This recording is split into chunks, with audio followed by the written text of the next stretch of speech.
Okay, welcome back, everyone. Thank you for sticking it out until the last session, which I'm very excited about.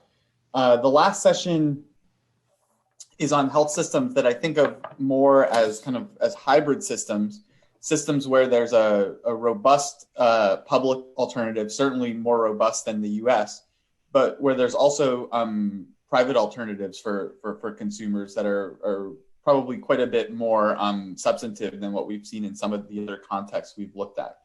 So we have two great speakers today in this session, and we're going to start off with Claudia Lucarelli, who's going to talk about the Chilean system. Go ahead, Claudia. All right. Thank you, Ben. Thank you so much for organizing and inviting me to this great conference. I think it's a lot of fun, and it's very useful to think about other healthcare systems and how that can guide policy in other places in the world, like the US, for example. Now, I think this is the worst time to ask what we can learn from Chile about their healthcare system and also their institutions for reasons that are going to be clear as I start my presentation. But basically, I'm going to give you the spoiler. We are having a very big institutional crisis in Chile. We're going to go through a constitutional referendum. And, basically all the basic rules that are in place in the country are now, being questioned. And we're going to have a new constitution probably in 2 years after, if people decide that we actually do need a new constitution. So probably, my conclusion in all of these exercises, well, my advice to the US or what the US can learn from Chile or the Chilean experiences, please be careful and take care of your institutions, because without solid institutions, it's really hard to have a conversation and to try to improve a healthcare system when basically the basic rules are being questioned by the population. All right, so to get started here, we start giving you, an overview of Chile. You probably all know this man here. That's John Oliver. He has this weekly show on Monday nights in the US. Very funny guy, and I think he's very good too. And he normally starts talking about places in the world, showing a map where he says Uruguay, a country that's so little that you didn't even realize that not Uruguay, that's actually Paraguay, or Bolivia, where he says a country that's so little that you didn't even realize that's not Bolivia, that's actually Ecuador. In the case of Chile, I worked really hard to find some John Oliver picture, but I couldn't find. So Chile is a country that's so little that John Oliver doesn't even talk about it. But, just to give you some background, it's very funny geography, long and narrow country. You can basically go skiing and then to the beach in the same day. We should do that then at some point. Then we have a population of 18.7 million. We kind of think that's the population because this is probably the only country that has had a failed census twice in a row. And at the end, we have a large sample. Now, what's interesting, too, is that most of the population is concentrated in Santiago. Santiago is a very small valley, and you have basically a third of the population concentrated there. It's a middle-income country. I hope we continue to be like that. And the income inequality measured by the Gini coefficient is larger than the US and most European countries. The other thing that's interesting to see, too, and I think this is part of statistics that everyone wants to report, we have had quite a few of COVID cases and quite a few deaths. Actually, if you take the ratio of deaths to population, it's even higher than the US.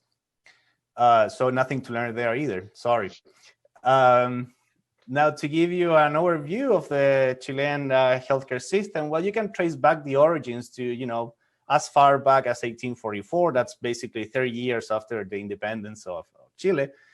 And as I think in every country, the health system starts with taking care of the disadvantaged populations, right? So basically at those times, anyone who had a house and could have the doctor go home didn't go to the hospital, but poor people needed that kind of infrastructure. And then hospitals became more complicated, and then people started to seek care at the hospital as opposed to at home.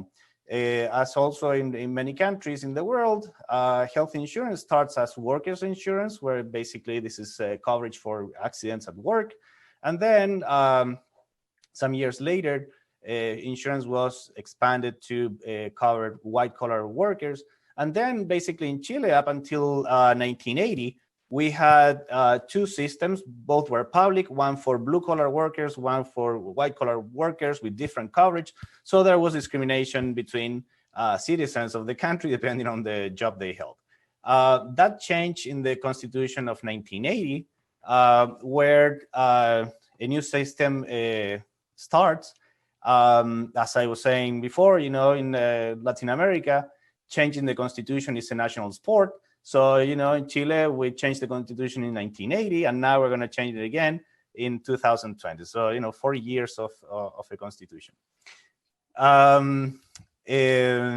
Now, at that point, though, the mandate to purchase insurance was already in place. So this is one of the few things that we have done before the US. So we had the mandate in place back then. Now, when you see the news from back then in the 80s, these are some clippings that I brought you here. You could see a lot of excitement about this new healthcare system, where we had a public system, which is called FONASA. And that public system, basically, it's like the safety net where everyone is eligible, but you have the option to opt out of FONASA and bring your contributions to ISAPRES, which is basically the private system.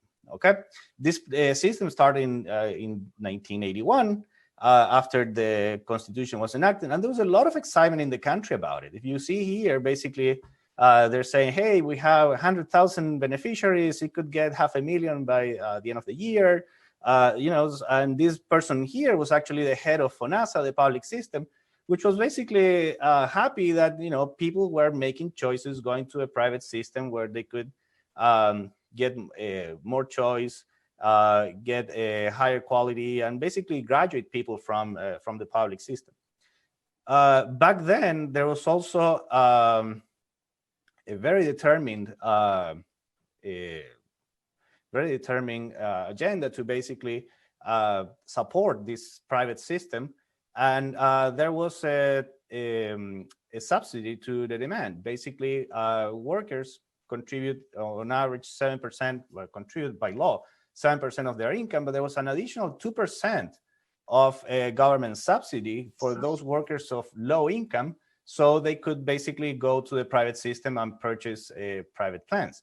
Okay, so this is similar to what we see in the US in many markets here. So you see this kind of subsidies in the ACA, Medicare Part D, Medicare Advantage.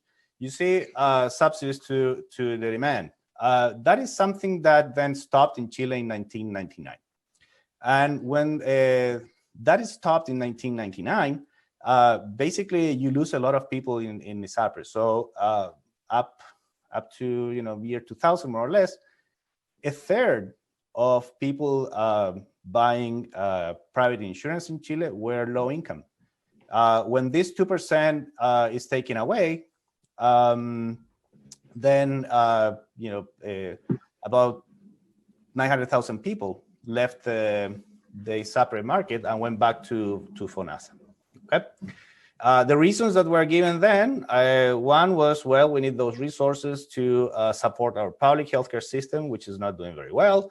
And the other reason that was given is that this was a little regressive, and I think that's right, but you could basically improve it as opposed to just take it away, because the 2% of a higher salary was a larger contribution than 2% of a lower salary. Well, you could have changed that as opposed to take the whole thing away, but that basically created a situation where poor people couldn't really participate in the private market for health insurance in Chile. Okay.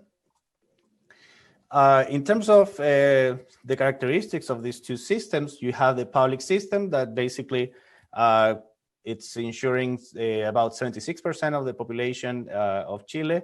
It's financed with the 7% contribution of all these employees. And that's basically enough to fund about 30% of the total spending of the system. And then you have 70% that comes from general taxes that's basically coming to fund the rest of FONASA. There's only one plan, and there are different copays depending on income. So there are 4 tiers. If you're A, basically that means you're below poverty line, so your copay is 0, and then depending on income, you pay 10% or 20%. And if you are in this tiers B, C, and D, you have free choice of providers, meaning you could go to public or private. On the other hand, the coverage for private is very, very low. Okay, so because the coverage is so low, people tend to go to public providers for the most part. So basically, we're in a situation where you have an integration of insurance and also providers within the public system, very similar to what we had in the UK before the internal market reform. Now, in the ISAPRES system, about 18% of the population is covered by ISAPRES. This is financed with the 7% of contributions from employees. And in addition to that, people voluntarily choose to contribute more in order to buy better plans. That on average is about 3%. And the whole cost of private insurance in Chile is financed through the employees' contribution. Okay, there's no employer contribution here, and there's no subsidy either for the private system in Chile. Now, what people normally criticize about this private insurance system is that there are thousands of different plans. In fact, this is because there are many old plans that are not really actively commercialized. If someone goes to get an insurance plan currently, basically it's going to face a choice of about 20 to 30 plans, but not thousands, as people say. And this private health insurance give you access to private providers. Okay. Now, there's a segmentation in this sector in Chile. Basically, what happens is, by design, you get people of different income and people of different risk signing up for different types of insurance. So basically, if you have here the loading, which is the difference between premiums and expected benefit, which it's the price of insurance. Basically, you see that if you plot the loading with respect to income in the public system, because you have one unique design, and because the coverage or basically the copays change depending on income, the loading fee, it's increasing as your income increases. Basically, the larger is that 7%, where you're basically paying more for the same benefit, so therefore the loading it's increasing. Whereas in the ISAPRES system, that loading is constant because as your income increases, you buy more coverage, and therefore the loading stays the same. Then it's not surprising that for low income levels, people choose the public system, and for high income levels, the people choose the private system. If you look at the situation in terms of risk, it's basically a very similar analysis. Now, the loading for the public system is different because you have the same benefit and you don't pay more for that. As your risk increases, then the loading starts decreasing. Whereas in ISAPRES, the loading remains the same because as your risk increases, premiums change, and therefore the load stays practically the same. So this is basically the situation in which people of different income levels and risk levels sort into these two systems, private and public. You can also see that the choice of enrolling in ISAPRE also depends on how well the country is doing. So this is the analog of the previous picture. When you look at income, basically when you see in the purple line here, the GDP growth. So you can identify here some crises, right? So the Asian crisis there. Thank you, Thailand. The subprime crisis here. Thank you, United States. And these lines here, the green ones, are basically showing the growth in ISAPRE enrollment, the private insurance. And you can see that basically when there is an economic crisis, the growth decreases. Now, in this year, this is composed with, I think, two effects. One is the economic crisis, and the other one is the fact that the 2% subsidy was taken away. And over here, in the subprime crisis, you see that enrollment decreases due to the crisis, and then picks up again after that. Now, if we had to look at 2020, just look at the data yesterday, and in fact, you do see a reduction, so a negative growth rate of the enrollment in ISAPRE for the first time in all of these years since the subprime crisis. Okay. Now, all of that initial enthusiasm that I showed you before about the ISAPRE system is now gone. Okay, so people are not very happy with the system, or at least that's what they say. There is a lot of bad press about it, mostly related to what journalists call these unjustified increases in premiums. Basically, here people were very, very upset because everything was good in the ISAPRE system when you were a young, magnificent specimen. But when you started getting a little sicker and so on, well, basically the premiums increased, and sometimes so much that people had to leave the system. So people were feeling really upset that they contributed a lot over the years to their private insurance, and then when they are higher risk, they get reclassified. So basically, the problem was that there was this risk of being reclassified that was not being insured. And that changed in 2005 when guaranteed renewability was introduced, okay? But to my taste, I think that was already too late. I think people really got this, bad attitude toward their health insurers. And therefore, they're not happy with any increase in premiums after that. And in fact, there is a lot of litigation activity going on in Chile regarding increases in premiums.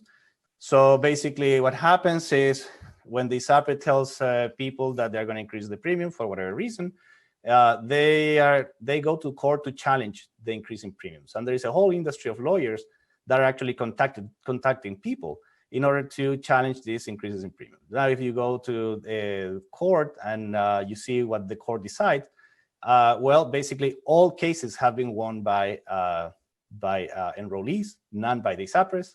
So basically, this is a really, really big problem for them to adjust their premiums.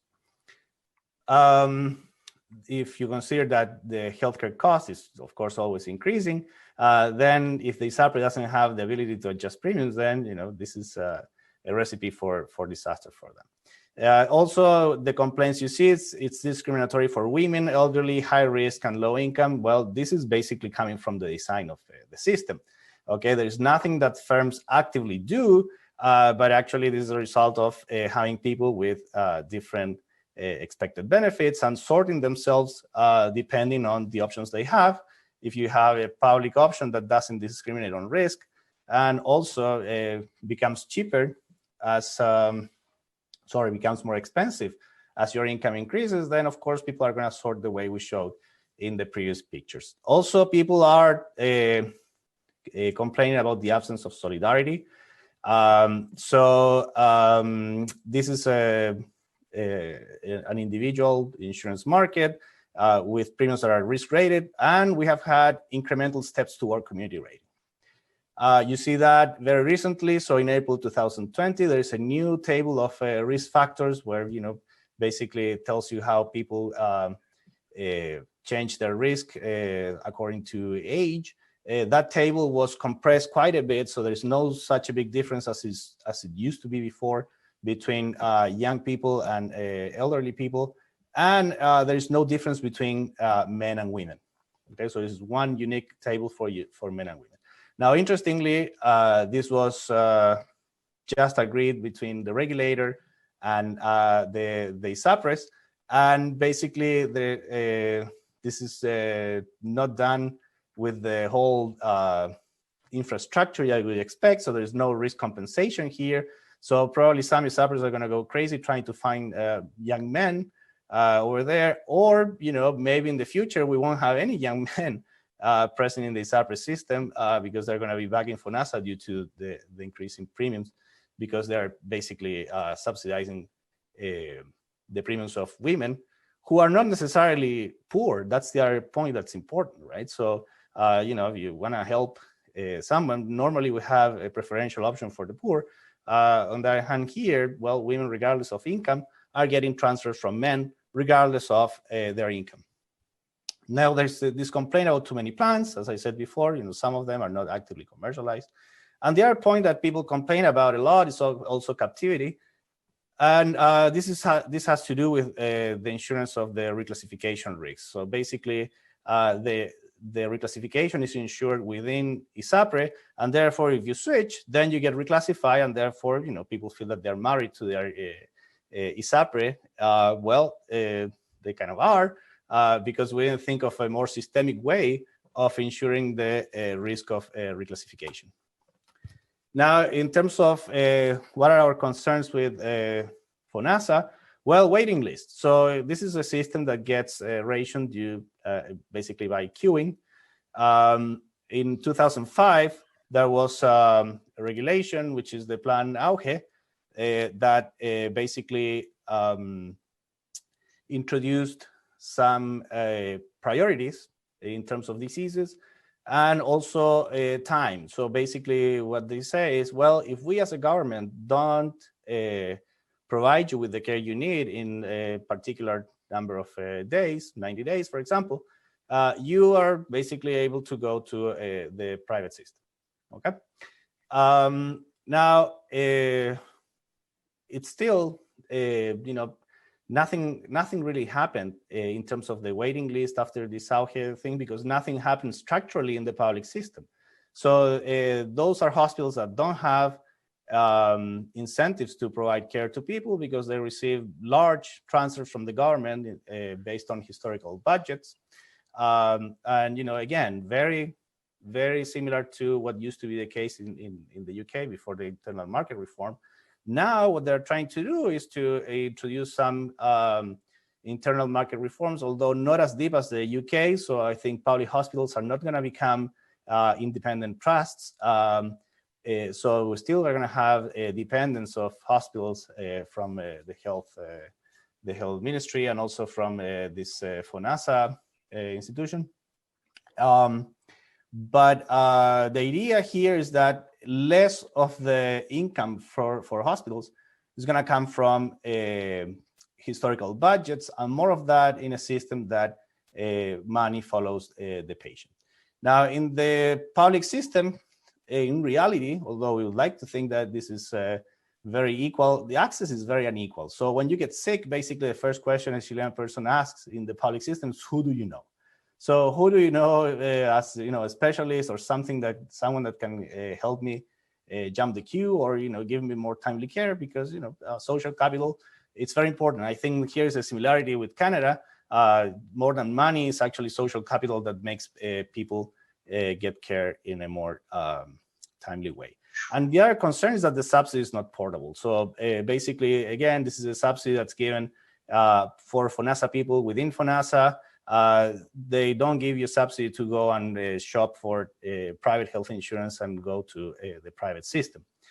So basically, we have people captive in the public system.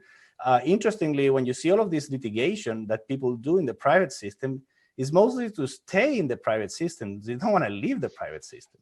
So that's why they challenge the increases in premium. So, you can also think that people that are in the public system would love to be in the private system, but because the subsidy only works in the public system, they don't go to the private sector. So how's the future looking? Claudio, sorry to interrupt, but Can you wrap up within about 2 minutes? Yeah, I have 2 minutes. Okay, great. So how's the future looking for my country? Well, I'm very sorry to say I'm not very optimistic.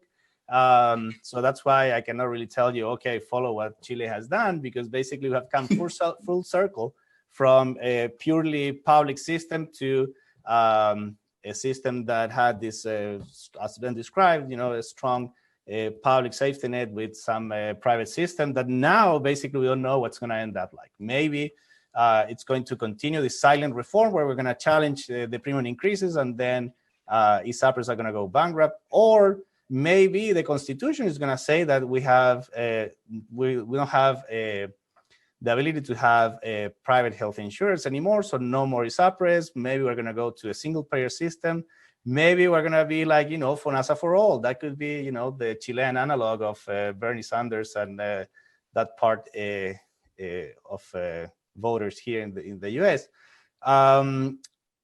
Maybe insurers, the private insurers will survive the new constitution. So we might have the possibility to have private insurers, perhaps like in a German-like system. That is one of the proposals that was being advanced before all of this mess started.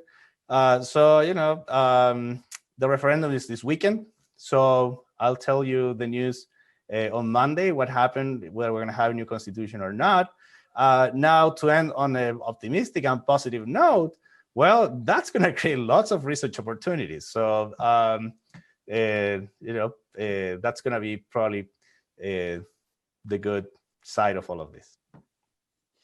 Thank you, Claudio. Wow, that's super interesting. I'd seen some related things in the news, but I didn't realize that the new constitution referendum was this weekend. So, so very, very, very timely and kind of a ultimate natural experiment, I guess. Absolutely.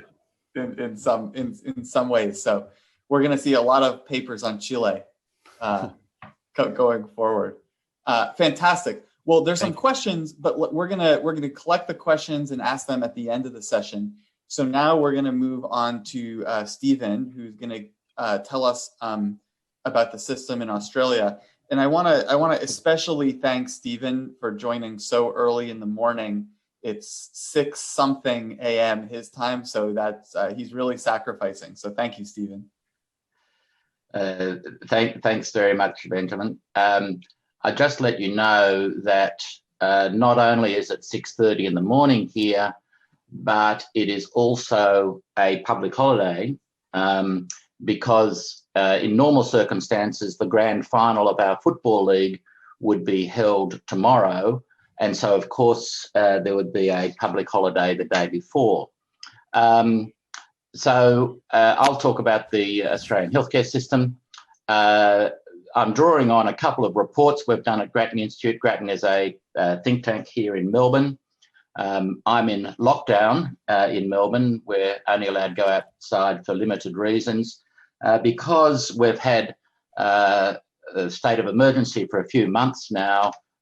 We've now got 6 infections per yesterday.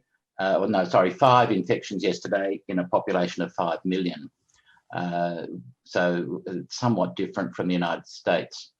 So if this can shift forward.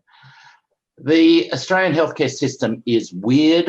It is unlike anything you'll come across anywhere in the world, sort of like the platypus, which is one of our animals, which is pretty weird. We have a national pharmaceutical benefit scheme, which provides access to medicines, but I won't talk about that. We've got a Medicare system, which has a medical and a hospital side, which I will talk about, and a private health insurance alongside that. As I said, the platypus is really strange, as is our healthcare system. In brief, as you know, all money comes from households. Through taxes, the government funds a national public universal health system called Medicare. At the same time, people can elect to take out private health insurance and pay premiums for private health insurance. It's essentially community rating for their premiums, but I'll come back to that later. The government subsidises private health insurance as well. The Commonwealth government subsidises private health insurance, and people pay either the government or the individuals or the insurance funds pay providers in different ways. The Australian healthcare system is in the middle of the pack. Basically, it's in terms of share of GDP, it's not so bad. In terms of outcomes, the United States, this is potential years of life lost up to age 70. The United States, of course, is an outlier amongst wealthy countries in terms of lots of potential years of life lost. Australia is again in the middle of the pack, and the United States years of life lost is with third world, well, less developed countries, shall we say. One of the downsides of Australia is we have relatively high out-of-pocket costs for individuals, in fact, higher on average than the United States. The out-of-pocket costs are concentrated in particular areas, including medical services, especially private specialists, and medical services in private hospitals. Medications, as I said, there is a government scheme for medications, but there is mandated patient co-payments associated with that, subject to a means test and subject to a safety net. So a person on my income pays for any medication in the community $38 per prescription or so, and there's a safety net, so I don't have to pay too much. Now, there's also lots of over-the-counter drugs which attract no government subsidy, and of course, there's out-of-pockets for dental services, and there's no serious government program for that.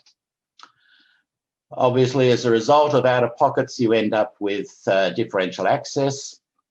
So dental services, there's a significant proportion of the population defer or did not access a service because of cost. And even in family physicians, general practice down the bottom there, 4% or so of the population said they didn't access care because of costs. So I'll start first with the medical side of Medicare. This is essentially the responsibility of the Commonwealth government, the national government. Sorry, I should have said Australia has a population of around 25 million people, with a land mass essentially the same as continental USA. And where essentially the population is essentially spread around a couple of 100 kilometres from the coast, especially on the southeast or the eastern side of the country. The middle of the country is essentially desert. So we've got a universal tax finance system, which obviously is income, well, it's just tax finance, so whatever the sources of the Commonwealth government, essentially income tax for companies and individuals. There is a national government determined fee schedule for medical practitioners. The interesting thing is it's voluntary. That is, the doctors do not have to abide by it. And if they don't abide by it, obviously there are patient co-payments, patient out-of-pockets.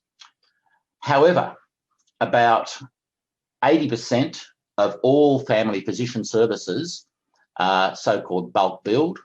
That means the doctor decides to adhere to the schedule in this particular visit. That is, the doctor can change their mind from visit to visit, patient to patient. There are no constraints, and the bill is sent direct to the government to be paid.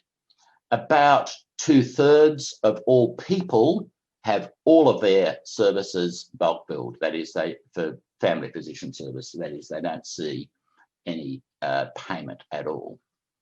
On the other hand, for specialists, the adherence to bulk billing and adherence to schedule fee is much lower. We do have private health insurance. About 44% of the population have elected to take out private health insurance. Private health insurance cannot cover medical services outside hospitals. So there's no co-insurance, for example, for the gap for either specialists or family physicians outside hospital. The hospital side is a bit more complicated. I'll start with public hospitals.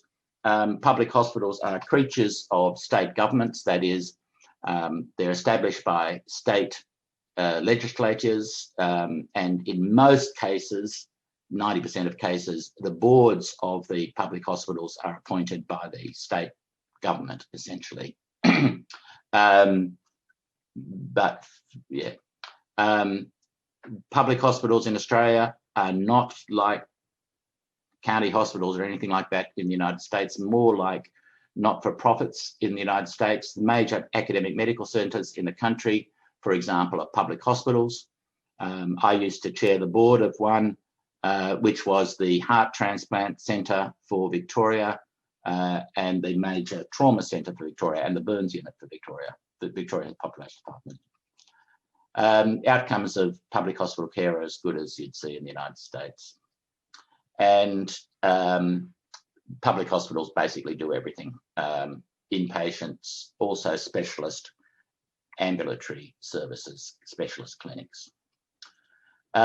Patients admitted to public hospitals can elect on admission what they want to be. More than 90% of patients elect to be so-called public patients, which means they don't have choice of doctor. The doctor is just the person appointed by the team. And if you end up with falling off a ladder and going to hospital with a broken leg, you'll be admitted under the orthopedic surgeon of the day. You pay nothing. There's no out-of-pocket. There's no cost at point of service for public patients. And so it's, again, you don't see any fees for anything for public hospital treatment. In larger hospitals especially, the physicians are paid by the hospital, mostly on a salaried or sessional basis, a part-time basis. In smaller hospitals, they might be paid by the hospital on a fee-for-service basis and no payment by the patient. There is a waiting list for elective procedures. So in Victoria, I just checked the numbers. For a hip replacement, the average wait is around 3 or 4 months from listing for surgery. So the other side of the system is private hospitals. Private hospitals are mostly majority for-profit, but there's also not-for-profit. Essentially, not-for-profit are associated with Catholic religious orders.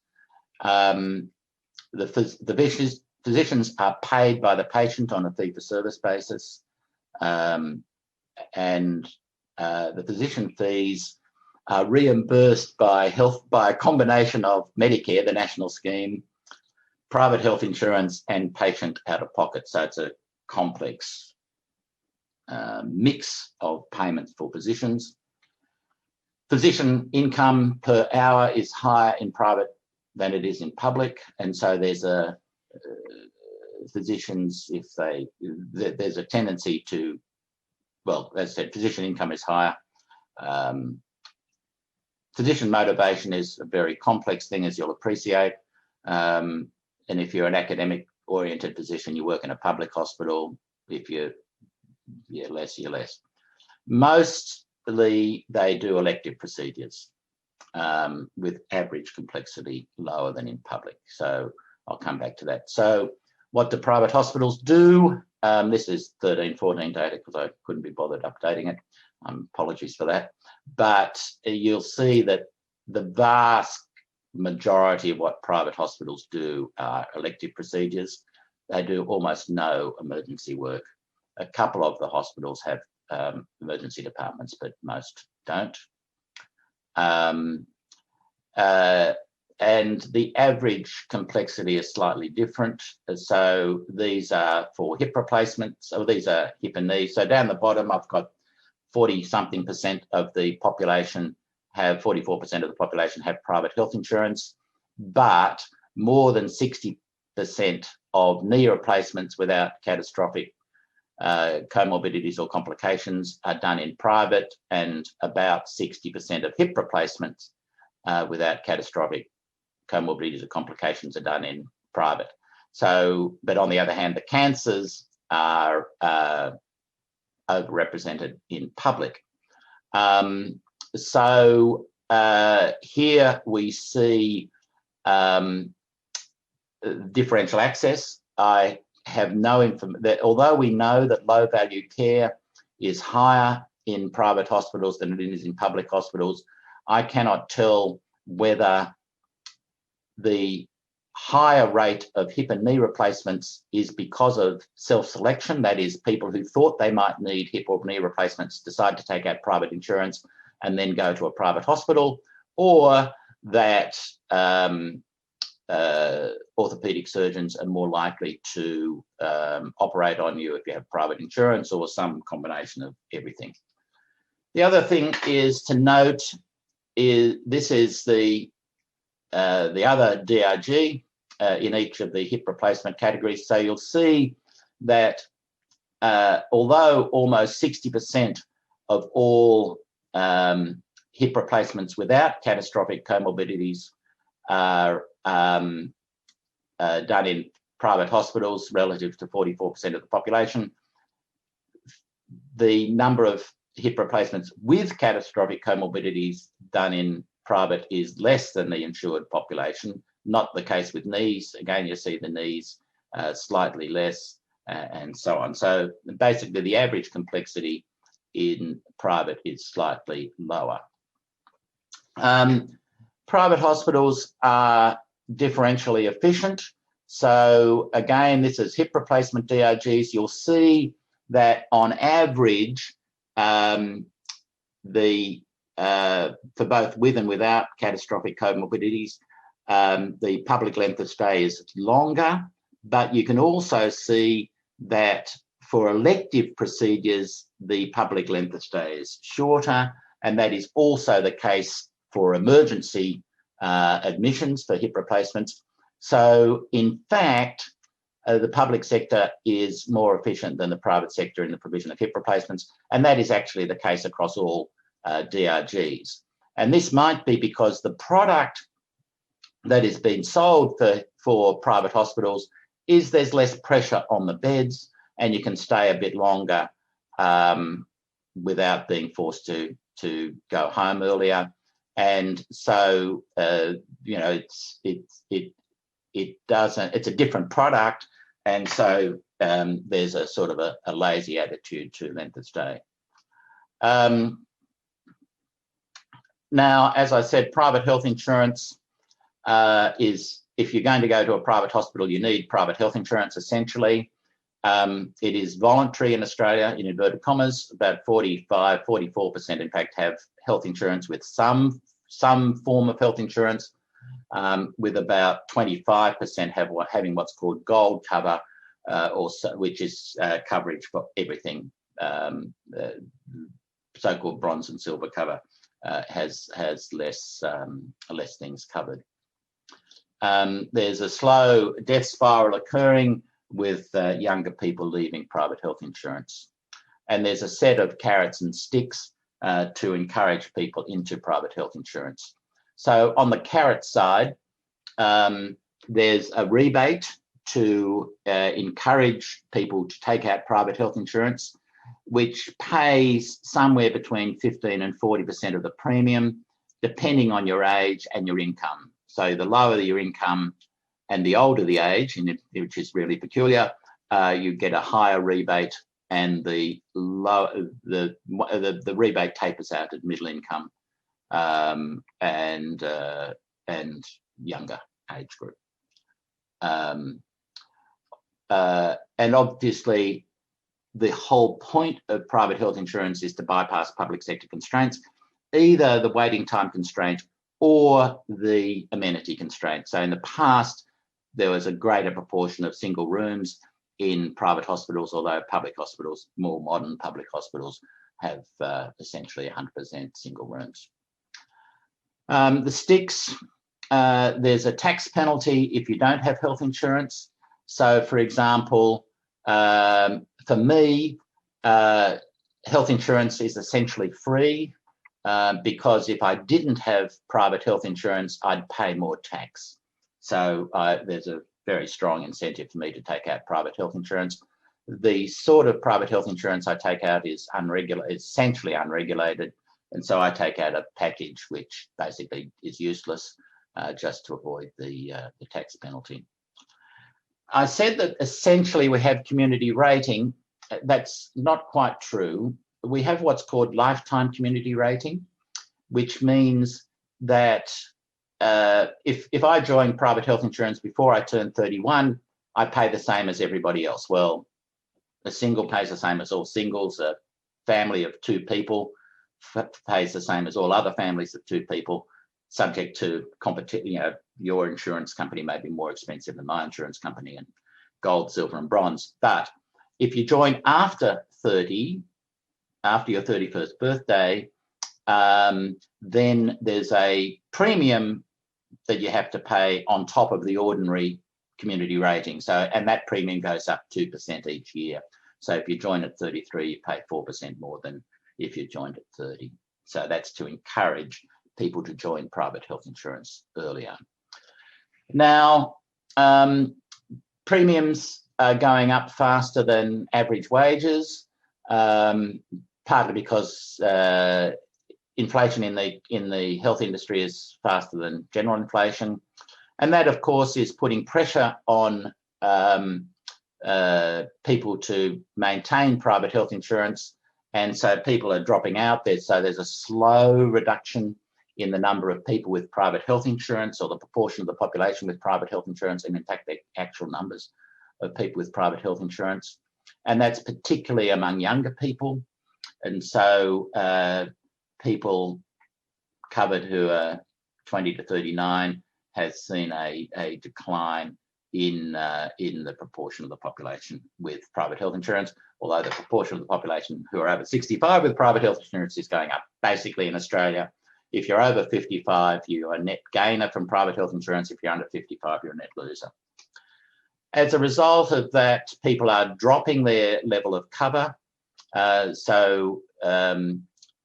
My insurance, I commit to pay the first $750 a year of use, so-called excess, and I have basically my policy is totally useless. As I said, it's complete exclusions, but the proportion of the people who have no excess and no exclusions is a very small proportion indeed of people with private health insurance. So people are dropping that, as well as people dropping out of insurance, they're dropping their level of cover. As I said, there are out-of-pocket costs.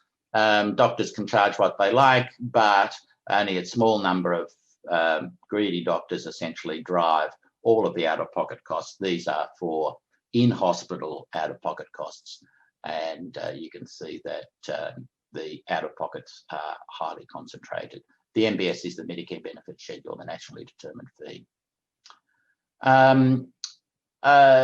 The other aspect is that one of the reasons government announced, and essentially it's what you would call the equivalent of the Republicans, what we call the Liberal Party, are the ones who strongly support private health insurance, and the Labor Party, sort of the equivalent of the Democrats, sort of, are the ones that are less supportive of private health insurance. But the Conservatives argued that if you supporting private health insurance is a way of taking pressure off the public system, pretty unclear that's true. But whatever, in a cross-sectional analysis, the greater the public share, the lower the median waiting times, or phrased differently, there's no evidence that expanding private insurance and private coverage actually reduces waiting times. I'll skip the hypotheses. So what are the consequences of the private coverage? So private funding enables private hospitals to exist, which enables private patients to exist, which leads to a changed political dynamic. As I said, 44% of the population has private health insurance. So it's politically foolhardy for the Labor Party, for example, to say that we're going to withdraw the subsidy, because it's a large proportion of the population who will get angry about that, and the private health insurance funds will mount a political campaign. Private hospitals lead to an increased private hospital workforce, which, given there's a limited number of doctors, means a reduced public hospital workforce, which increases waiting times. And private funding leads to private patients paying more, which means they get more in the sense of bypassing waiting time. So there's equity issues. So, as I said, we've got this very strange hybrid that who knows where the platypus came from, but one theory is from Noah's Ark. But what we do know about the system in Australia is it is strongly supported by the public and the medical profession. So even though it's pretty strange and probably not replicable, it works. Thank you very much. Okay, thank you very much. That is a lot of knowledge, and it's interesting because, you know, when I've read things about the Australian system before, you see some of the high level features, but the details you gave really are illuminating as to kind of exactly what's going on.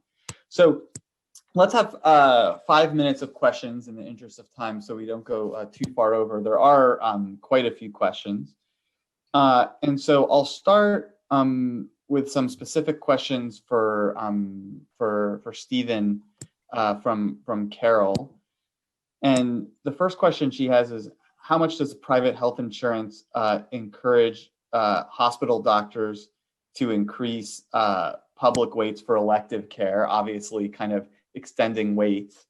And Carol also has a follow-up question, which is, as the numbers of people dropping insurance increases, have these waiting lists come down? So they're a little bit related, the questions.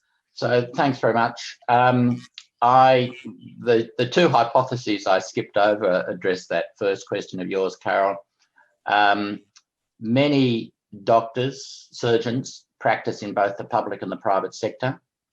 And so, yes, it is a reasonable hypothesis to say that they throttle down on activity in the public hospital to increase activity in the private hospital, where they get more money per hour. I have no evidence that that is actually what is happening. It could.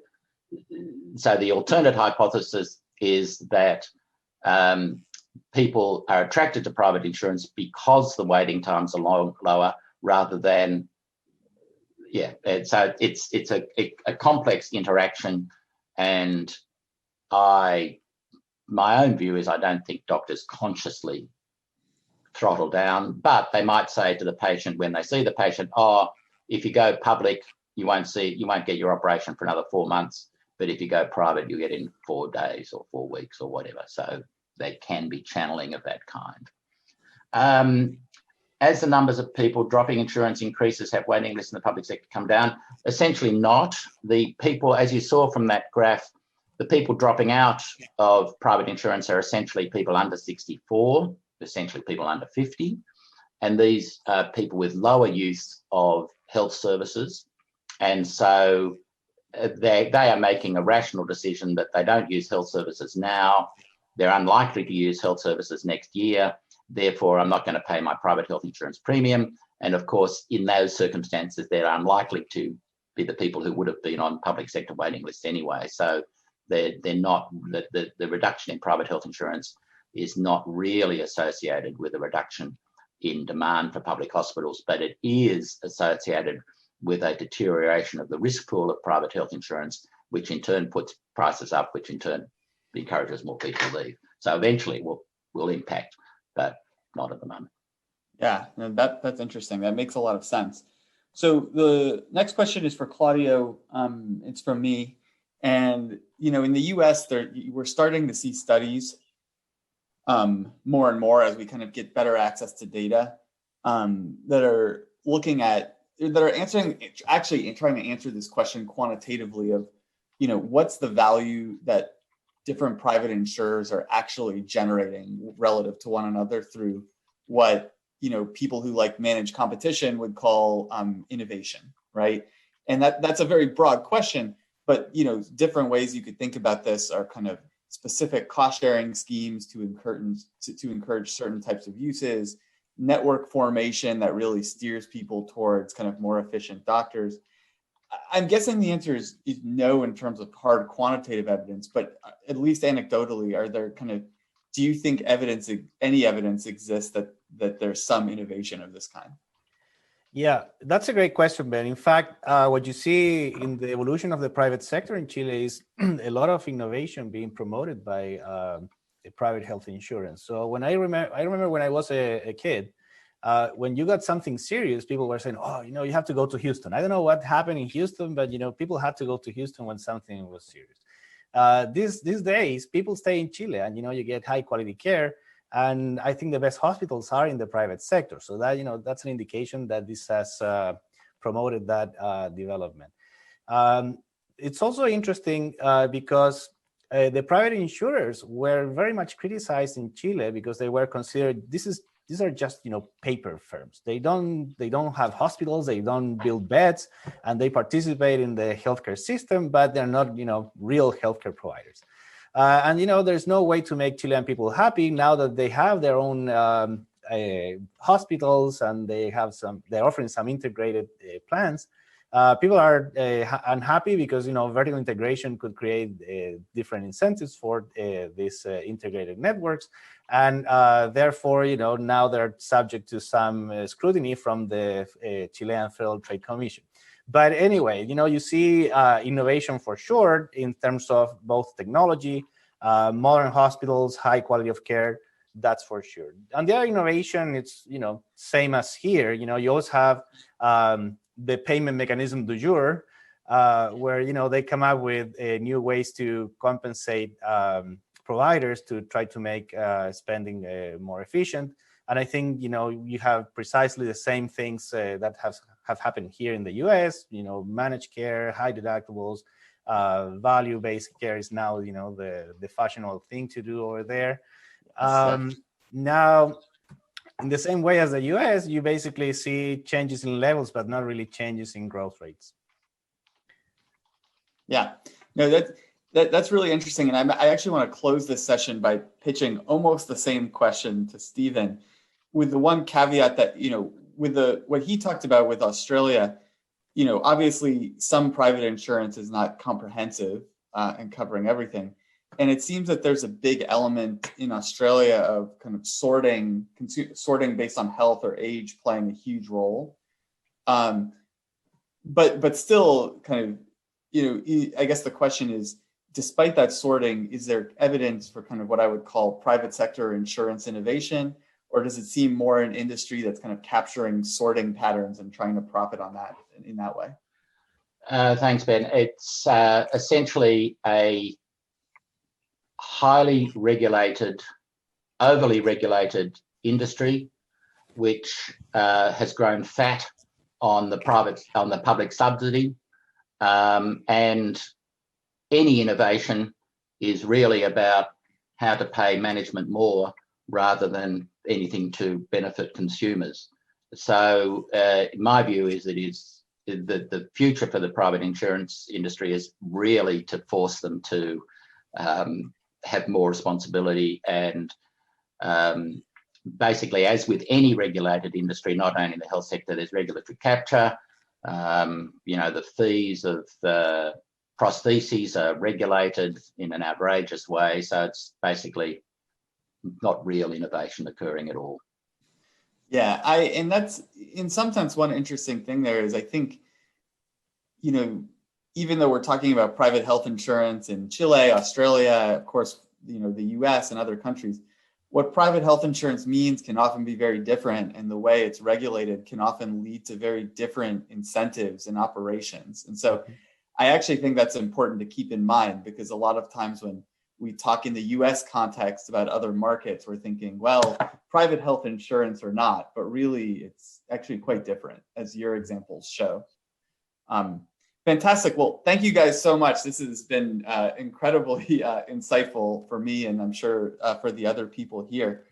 Let me close by just giving a quick reminder for the session tomorrow. So tomorrow, we're going to start up at 9 a.m. Pacific time, and we're going to go from 9 a.m. to 12 noon Pacific time. We're going to start the day tomorrow with a keynote talk on policy implementation of different kinds of lessons from international systems by John Gruber. And then we're going to have a session on insurance markets and healthcare markets in mainland Europe. So looking at the Dutch system and the German system. And then we're going to end with a little bit of a pivot, but looking at drug and pharmaceutical innovation with Amitabh Chandra and Matt Grennan. So I hope to see all of you here tomorrow. And thank you again for such a exciting and cool day. Thank you.